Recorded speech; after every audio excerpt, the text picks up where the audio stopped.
Ravi de vous retrouver pour ce nouveau numéro des Trophées d'été. Vous connaissez le principe, il faut cliquer sur le pouce en l'air en bas de la vidéo pour sélectionner l'invité que vous avez préféré. Il sera invité dans Bistro Liberté avec Martial Bild. Bonsoir Martial. Avec moi, oui. Et ça sera qui ? Eh bien justement, je vous pose la question, qui est le sélectionné du jour ? Je ne sais pas, alors pour qui vote-t-on déjà aujourd'hui ? Eh bien je vais vous le dire, c'est un invité de poids que vous avez reçu à plusieurs reprises, Baptiste Marchais. Invité de poids, effectivement. Merci à vous. Philippe de Villiers dit « Emmanuel Macron, il n'a pas de goût de la France, ce pays est trop vieux pour lui. » Génial. C'est pas faux. Ça, je ça.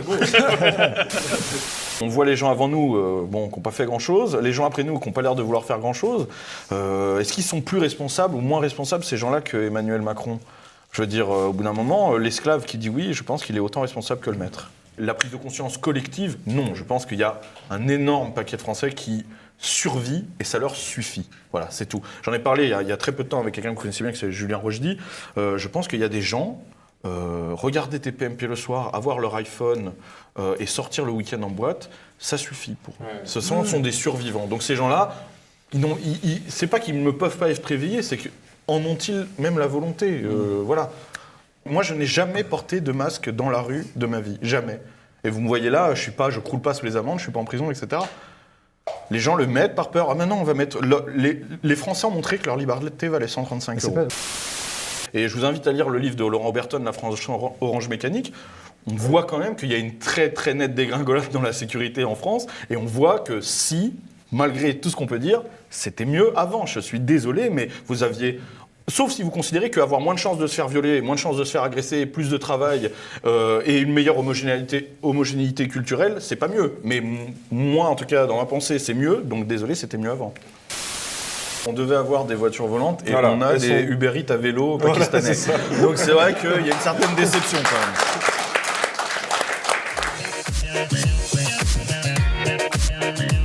Grâce à Solveig Galouin, de toute façon, peu importe ce que vous dites, ce que vous faites, elle perd le débat d'elle-même. Donc c'est évident que vous ne pouvez faire que. À part, si vraiment j'avais été incontinent sur le plateau, je pense qu'il n'y a rien qui pouvait salir mon image plus que ce qu'elle faisait elle-même.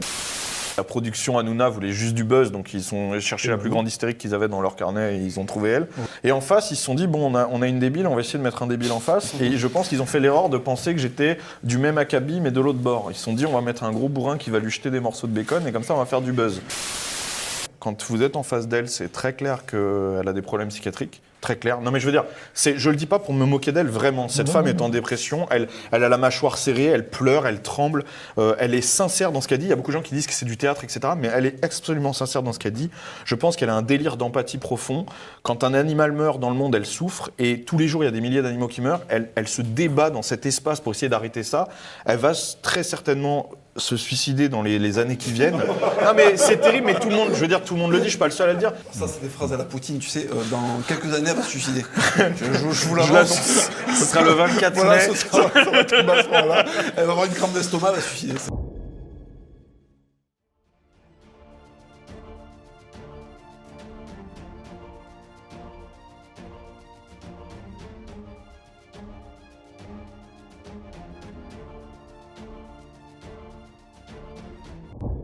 Quelques titres de vos vidéos. Repas de seigneur, on fabrique des saucissons. Des saucisses, pardon. Des saucisses, ouais. On distille notre propre alcool. On déguste des armagnacs, etc., etc. C'est quoi ? Ça veut donc dire pour vous, qu'est-ce que vous voulez dire ? Que c'est la gastronomie française qui doit être à l'honneur parce qu'elle représente la tradition ? Est-ce que c'est ça l'axe ? Ou c'est de dire les 5 lettres aux véganes, que c'est pas ça la vie ? L'un n'empêchant pas l'autre. Hein.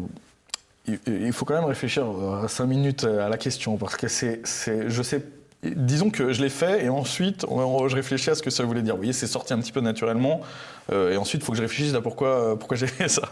Je n'ai parlé des véganes qu'une seule fois sur ma chaîne, une seule fois, et c'est parce que mon interlocuteur en a parlé, sinon je n'ai jamais parlé d'eux. Moi, je n'existe pas par rapport à eux. En fait, le problème de cette réflexion, c'est que moi, chaque fois que je poste de la viande, chaque fois que je fais un repas avec de la viande, il y a toujours quelqu'un qui va dire « Ah oui, les véganes en PLS, ça ». Mais si vous pensez aux véganes chaque fois que vous mangez de la viande, alors ils ont gagné. Moi, je pense pas à eux quand je mange de la viande. C'est moi qui suis naturel, c'est pas eux. C'est moi qui fais quelque chose de naturel. C'est eux qui sont bizarres, entre guillemets. Donc je veux dire que eux, ils y pensent, mais très bien. Mais, vous voyez, chaque fois que vous mettez un pied devant l'autre, vous pensez pas aux unijambistes.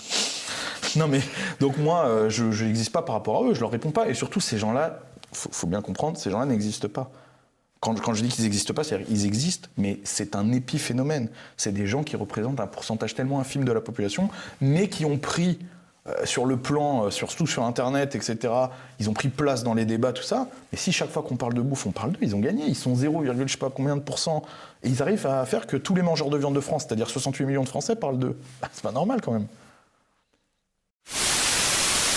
Je suis allé au Texas la première fois pour une compétition avec énormément d'a priori, comme vous, je pense. C'est-à-dire, je m'attendais à des gros ploucs, cow-boys, etc. Je pensais que c'était ça. Peut-être pas vous, mais moi, en tout cas, c'est l'image que j'en avais.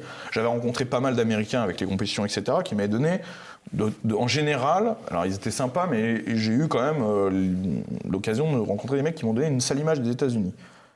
J'ai trouvé tout l'inverse. J'ai trouvé les gens les plus cultivés que j'ai jamais rencontrés aux États-Unis là-bas. Parce qu'il faut savoir quand même qu'ils ont le troisième meilleur système d'éducation des États-Unis. C'est-à-dire que j'ai fait un discours après une compète que j'ai gagnée. La réponse que j'ai eue des organisateurs, c'est « sans Lafayette et Rochambeau, nous n'existerions pas ». Vous connaissez beaucoup de Français qui connaissent Lafayette et Rochambeau aujourd'hui ? Voilà. Vous voyez ? Moi, j'attends que cet État meure et je reviendrai sur les cendres. Donc, en attendant, il faut bien que j'aille quelque part. Je ne vais pas aller vivre en pleine mer.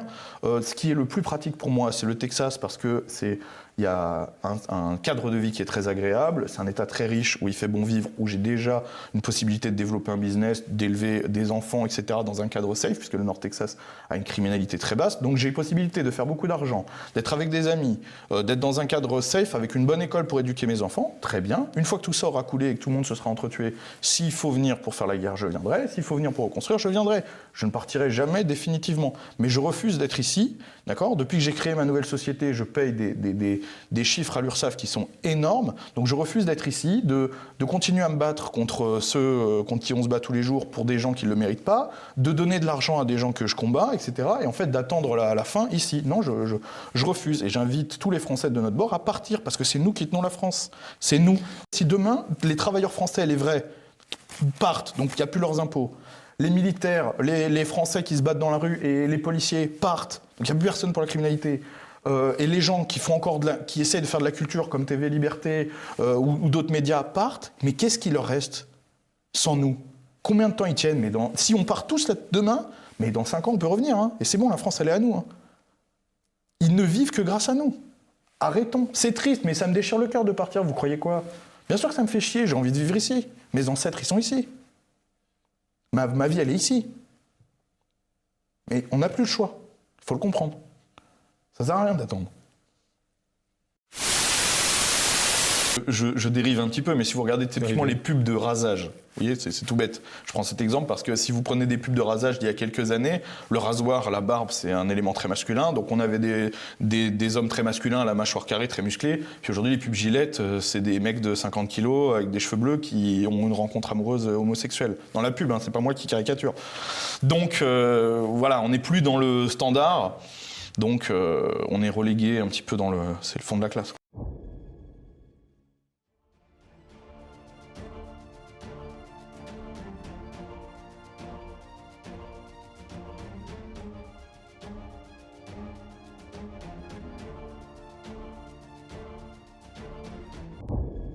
En fait, dans l'Église moderne, je suis désolé, je vais la caricaturer, mais pour en avoir vu plusieurs, c'est des messes on comprend pas ce qui se passe en fait. C'est en français, mais on comprend pas ce qui se passe. Un coup ça chante, un coup machin, et puis Monique va nous parler de son potager, mais qu'est-ce qu'on s'en fout ? Non mais je veux dire, c'est vrai, on est là. Soit on nous dit qu'on est là pour quelque chose de très concret, c'est-à-dire reproduire le sacrifice, la prière pour le salut public, etc. Et dans ce cas, ok, on sait ce qu'on fait ici, on le fait. Soit on est là juste pour se taper dans la main, chanter des chansons, mais dans ce cas, ça, je peux le faire chez moi, on fait un barbecue, quoi. Faut savoir ce qu'on fait. Donc, et d'ailleurs, pourquoi il y a eu autant de jeunes attirés par l'islam ? Parce qu'il faut quand même rendre à César ce qui est à César. L'islam a gardé un côté extrêmement traditionnel. C'est en arabe, ils font pas n'importe quoi dans les mosquées, ils dansent pas, ils font pas des trucs, voilà, ils ont gardé leur rite.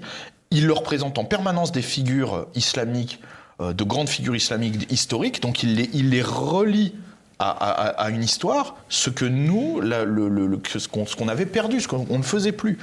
Déjà, ça, les gens qui utilisent cet argument n'ont visiblement jamais ouvert un missel, puisque la traduction en français, c'est juste à côté. Il suffit de regarder la page d'à côté.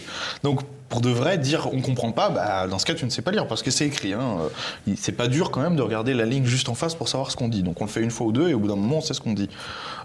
Donc, en fait, et puis, encore une fois, ce sont les prières qui sont en latin. La prêche est en français. Évidemment, oui. Donc, les lectures sont en français. les lectures traduites sont en français, la prêche, ouais.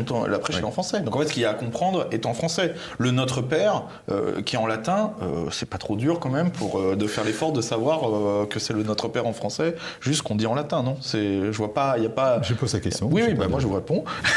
Et puis encore une fois, personne ne s'est posé la question en islam. Il y a aucun islam, il y a aucun islam qui est enseigné en français. Aucun.